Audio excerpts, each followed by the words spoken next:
Good evening and welcome to Bible study for today, Wednesday, the 25th of January of 2022. I'm the Reverend James Merriam for the United Church of Newport, and it is my privilege to welcome you to our Bible study and to say that whoever you are and wherever you are in life's journey, you are welcome here. You are welcome to have access to the whole breadth and range of Scripture, to struggle with it in your own way, to find your own interpretations, your own inspirations, your own guidance, and to receive and share those.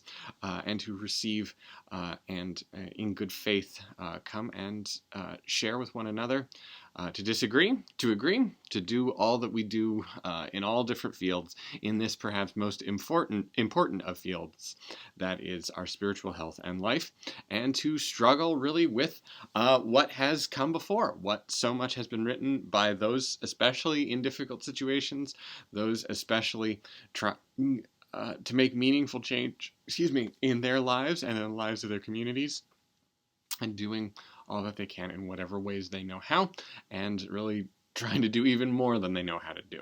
So, welcome to this Bible study. We're going to take the opportunity to look at a piece of Scripture that is actually, this one's very well known, though we're going to be reading a little bit more than the really well-known passage, but a piece of Scripture that we would not otherwise have the chance. This is a piece of Scripture that's suggested to be read this Sunday as one of several, but I have decided to go a little bit of a different direction this coming Sunday, so we won't be reading this on this coming Sunday. This is also, I should note, the second to last time I'll be joining you for this Bible study.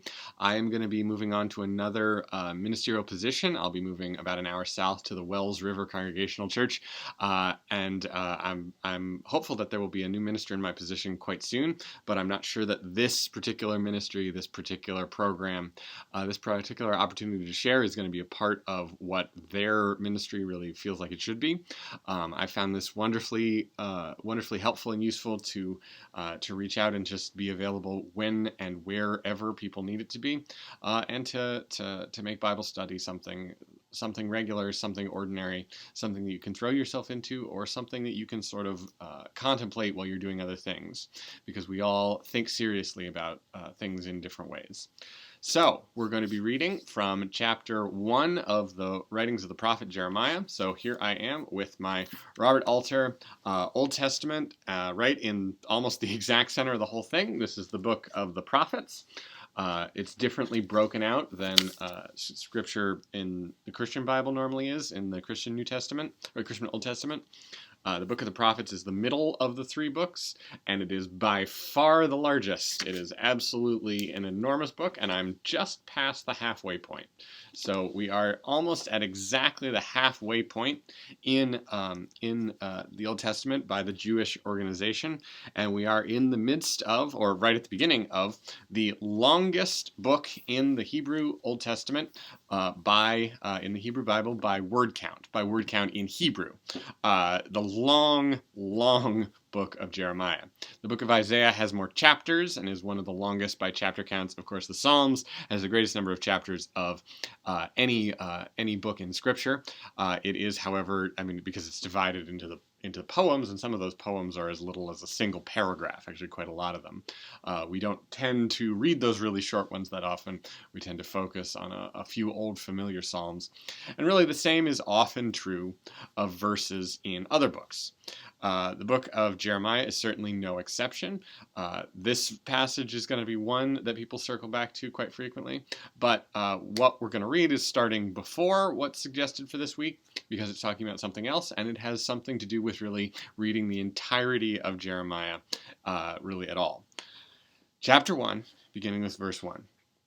The word of Jeremiah, son of Hilkiah, of the priests who were in Anathoth in the region of Benjamin, to whom the word of the Lord came in the days of Josiah, son of Ammon, king of Judah, in the 13th year of his reign. And it continued in the days of Jehoiakim, son of Josiah, until the end of the 11th year of Zedekiah, son of Josiah, king of Judah, until Jerusalem went into exile in the 5th month. And the word of the Lord came to me, saying, Before I fashioned you in the belly I knew you, and before you came out of the womb I consecrated you. a prophet to the nations I made you. And I said, Alas, O Master Lord, for look, I know not how to speak, for I am but a lad. And the Lord said to me, Do not say, I am but a lad, for wherever I send you, you shall go, and whatever I charge you, you shall speak. Do not fear them, for I am with you to save you, said the Lord. And the Lord reached out his hand and touched my mouth, and the Lord said to me, Look, I have put my words in your mouth. See, I have appointed you this day over nations and over kingdoms to uproot and to smash and to destroy and lay waste, to build and to plant. And the word of the Lord came to me. And then we go on into the next section, which is the first in the great series of prophecies that over the dozens of chapters of Jeremiah prophesy the mostly, as it says, destruction. We'll start with what's right at the end.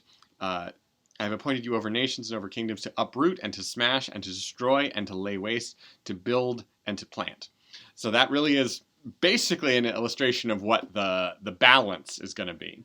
It's 4 terms all in a row that are all pretty reliable in their translation, pretty solid in that's what's meant to be. 4 words about destruction and then 2 words about rebuilding, rebirth, recreation. That is to say that things are sliding downhill. Josiah is not gonna mince any words. It's clear that the nation, not only in sort of its political and military situation, is not doing well, but that in a spiritual situation, from a spiritual perspective, things are going especially poorly. Despite that, we begin in a period of great spiritual revival, the future is very much uncertain, and so Jeremiah is really kind of a shock prophet, a prophet of surprise and of really dramatic terms and dramatic words. Of course, that's not really necessarily anything unusual, but really the majority of the prophets and the ones who really are going to have the harshest words for the nation are going to come after Jeremiah and are to some extent going to follow in the way of Jeremiah. Of course, Jeremiah, as it says right at the beginning, as is included right here in chapter 1, is really and directly following on in the legacy in almost exactly the same way as those leaders who came before him, which is that Jeremiah emulates almost exactly in this chapter 1 the beginnings of the story both of Isaiah and of Moses, which is that these great leaders, these great prophets of the Lord who would take so much of the word of the Lord to bring out to their communities and other people, began all of that by saying, not only can I not be a prophet, I can't do it. I can't do it. Not only can I not be a prophet, I can't even speak. I can't put words together. I can't form sentences. This is so overwhelming. I'm so nervous, in effect. This is such a task, which of course is similar to Jesus's frustration that he illustrates with the harvest is so great and the workers are so few, and also something like if only everyone in the community would prophesy. Moses says that as well. So just the breadth of the task is overwhelming, and the first response is to be just completely overawed and to not even want to begin. And in all 3 of these cases, the Lord responds with, do not worry, have no fear of that, I will give you the words. And so step along the way, every step along the way, it is the word of the Lord came to this prophet. That it's really not of their own volition that these words come, but they were asked, they were approached. They were told that they are in place and time and perfectly prepared and perfectly capable. Just allow yourself to be a channel. And they all said yes. So this is all accepting these calls from God. And I guess the thing is, we don't really hear about those who said no. We don't really hear about the reluctant prophets or the refusing prophets. With really the single exception of Jonah, who of course ran away and had to be approached in a firmer, more dramatic way to realize that he was so much in exactly the right situation. And Jonah really is also unique in that he's extremely successful. Exactly what he sets out to try to do is exactly what happens. Jeremiah is very much the opposite, as is laid out right in the beginning, right in that first little section, when it illustrates his timeline of when he was involved.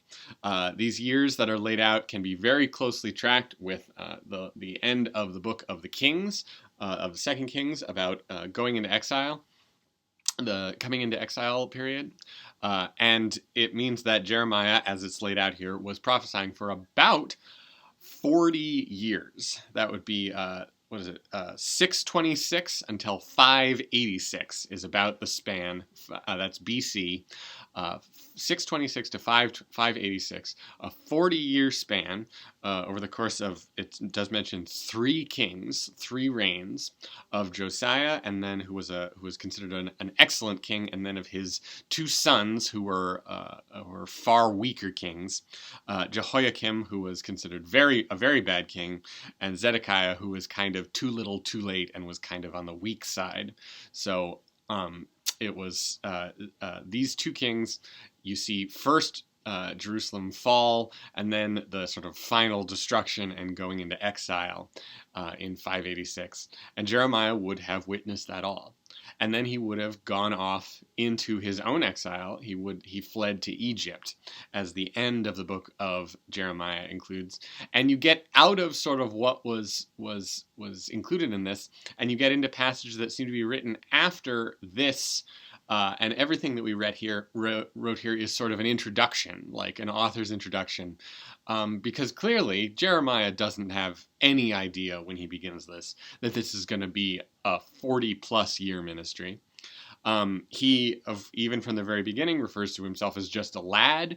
It's likely that no one would have taken him remotely seriously, as he was apparently taken quite seriously, unless he was at least maybe in his early 20s at least. So we're not talking about like an 8-year-old. We're not talking about a child hopping up into this position. But it is one who is short of sort of the idea of community maturity. We actually get this pretty closely demonstrated, or we get this pretty clearly shown, because 600 years later, Jesus is said to have been about 30 when he began his ministry, which is meant to illustrate, it's not really a precise measurement of time, it's which we frequently overly take it as to make Jesus 33 when he was crucified, but that it was that he'd reached community maturity, that he was a man in his own right and had done work and established himself in the community as a person who was respectable and reasonable. He had also gotten through the sort of periods of youthful exuberance when, then and now, quite a lot of young men get themselves either badly hurt or die. Frequently now, this is with the use of intoxicants. This is those who get into drugs or get into really heavy drinking, or actually also those who drive fast. None of this is really all that different. Young men have been drinking themselves into bad situations and riding horses really fast and despairing over situations in the world, or going off to war and getting killed. So reaching the age of 30 was kind of an accomplishment, and meant that sort of likely as not, you would make it to old age and become a person of some wisdom and some respect. Jeremiah is not there yet. And so it is perhaps he is discrediting himself as this just being a bout of youthful exuberance of one who is still trying to find his way in a world that is very much full of uncertainties, and that people are getting carried away by different things all around him. So Jeremiah comes from a place of at least some privilege. We do hear that it was Hilkiah the priest, who can be independently confirmed as being of some importance. That Jeremiah was a son, perhaps a younger son, not himself a priest, though a member of this sort of priestly class, of this prominent prominent position. The region of Benjamin, which is an important place, and the city of Anathoth, which is not very far away from Jerusalem. So you can kind of think of this as being almost like a wealthy suburb, where he lives in the family compound, where his important father and probably his other important relatives have established something quite significant around them.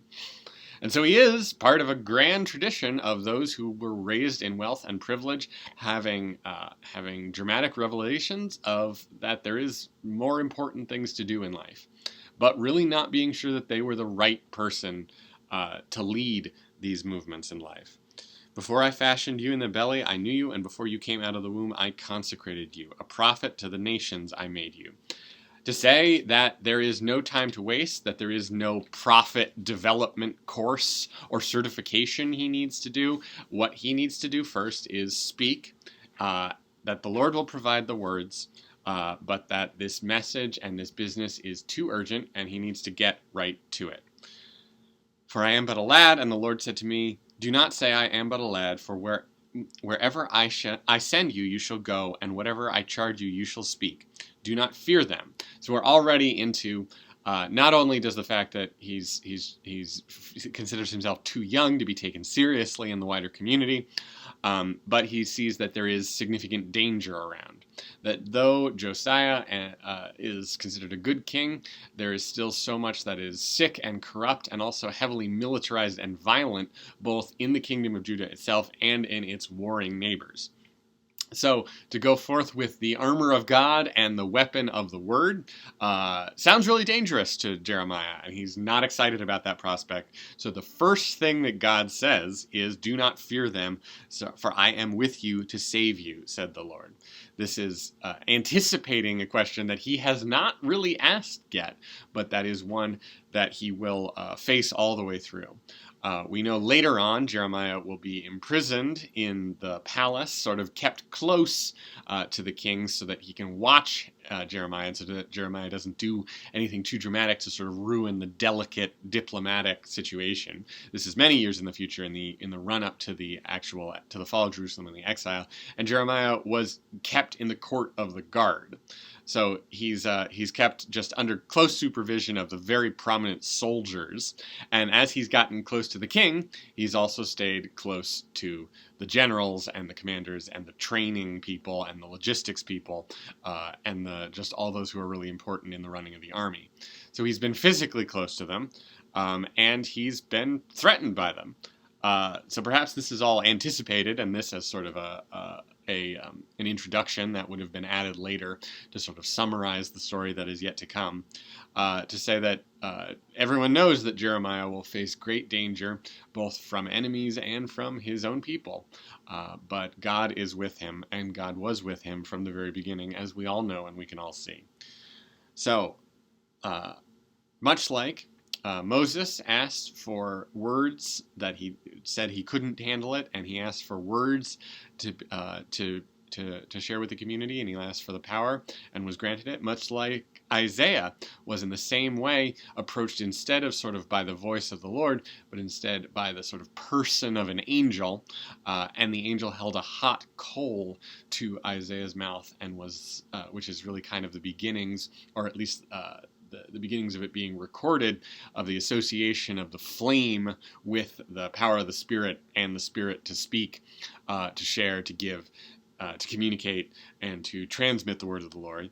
Now it's physical contact of sort of the hand of the Lord, the word of the Lord put directly into Jeremiah's mouth. And through all of this, we have this very close relationship and a little bit of an ambiguity in the word that's being used for word, which is, we had an issue about translate last week, and now we have a question about the word for word. That's just how it goes. The word for word also means something like, is a little more active than just speaking. There's no contrast really between just talking and acting. They're really one and the same. So you could contest, or you could make a little bit of the point to put a lot of the times that the word is used, to use the word act. So I have put put my actions into you so that you can communicate them and take these actions. it's probably still right to say word, because the main thing he's going to be doing is talking, but he's going to be talking in important and dramatic ways in order to spur action, to spur change, to call out falsehood, cruelty, and violence, and to prepare the way for the rebuilding that will have to happen afterwards. That things are so built up in ways that are so destructive and so corrupt and so corrosive and so terrible that it's going to take a rebuild on things in general. But with the power of the Lord, the inspiration, and the person of Jeremiah, he has all that he needs. He is all that he needs to be to face these challenges, however great and overwhelming they may seem, and whatever his background was. Because he doesn't seem like a revolutionary. He doesn't feel like a revolutionary. But the Lord is full of surprises. And thanks be to God for that. So, dear friends, this coming weekend we have an exciting time. We both have Sunday worship at 10. We also have the ordination of Mary Hoadley at the United Church of Newport at 3 o'clock on Saturday afternoon. What a wonderful event that will be, with pastors and folks from all the different churches that she's worked with. She's going to be starting, or has just basically started, at the Brownington Congregational Church as their settled minister for some years now, or for some weeks now. It was a wonderful thing to celebrate. But also just a great time to get together, and a great way to celebrate one being anointed and brought into the clergy. And thanks be to God for that, absolutely, as well. Dear friends, we continue to have free meals every Friday morning. Come by about 10 o'clock. These are to-go meals still. And do please stay safe, take care of one another, keep in touch, and we'll see you again soon. God bless.